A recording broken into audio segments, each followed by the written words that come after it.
In this video, we'll perform a one-way, or single-factor, ANOVA in Excel. Then, we will show you exactly how to read and interpret the output result summary. Let's say we want to compare the average freshness scores of 3 different premium dry fruits stored under identical conditions: California almonds, W320 cashews, and Kashmiri walnuts.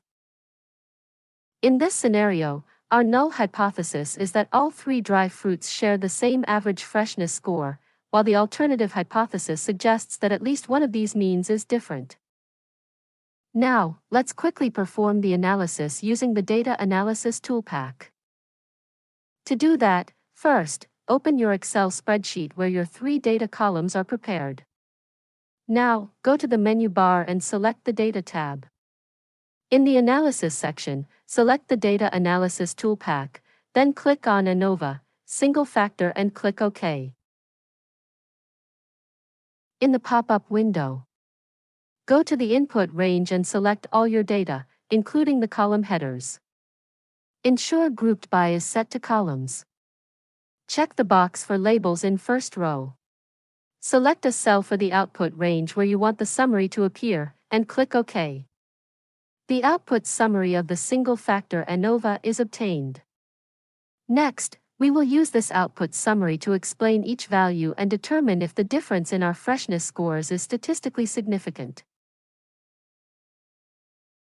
When you get your Excel output, you'll see it's divided into 2 main sections, the summary table and the ANOVA table. Let's look at the summary table first, which provides descriptive statistics for each of our groups. Count represents your sample size, or the number of observations per group.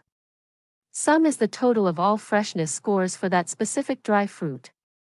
Average is the mean score. Finally, variance measures the spread of the data within each specific group.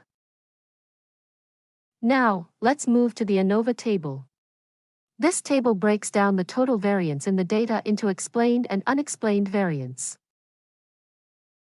The first row is between groups. This shows us the variation in freshness scores that is directly driven by the different types of dry fruits. Here, the sum of squares measures the sum of squared differences between each group's average and the overall average of all data points. A larger number simply means the group averages are more spread out.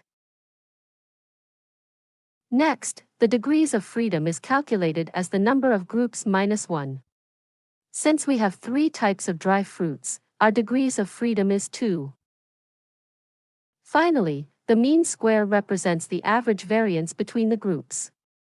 It is calculated by dividing the sum of squares by its degrees of freedom. The second row is within groups, which measures the natural, random variation in freshness scores inside each specific category of dry fruit. Here, the sum of squares measures how much each individual batch score deviates from its own group's average. This represents the unexplained variance.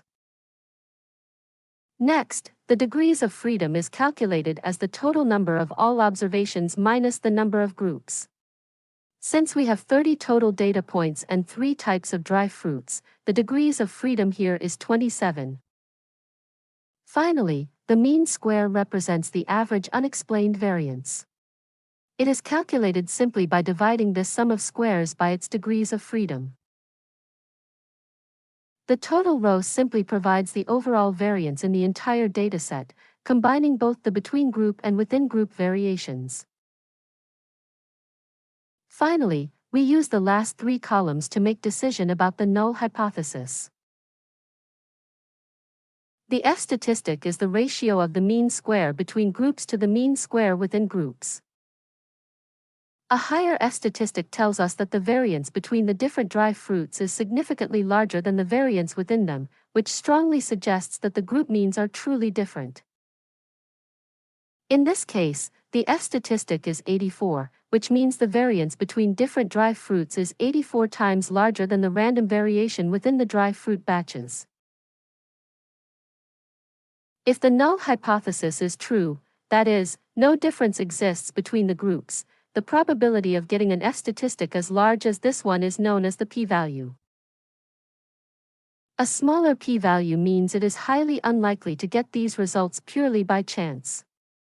Therefore, the smaller the p-value, the stronger the evidence that a real difference actually exists between our dry fruits.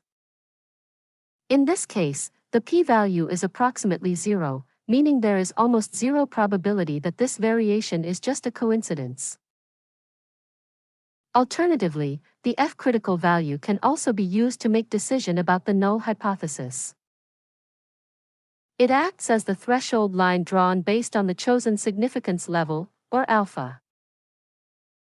If the calculated F-statistic is greater than this F-critical limit, the results are statistically significant.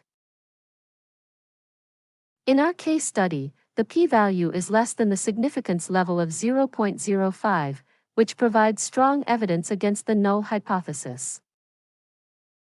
Therefore, at a 5% significance level, we can conclude that the average freshness scores are not all equal. The type of premium dry fruit significantly impacts the quality score.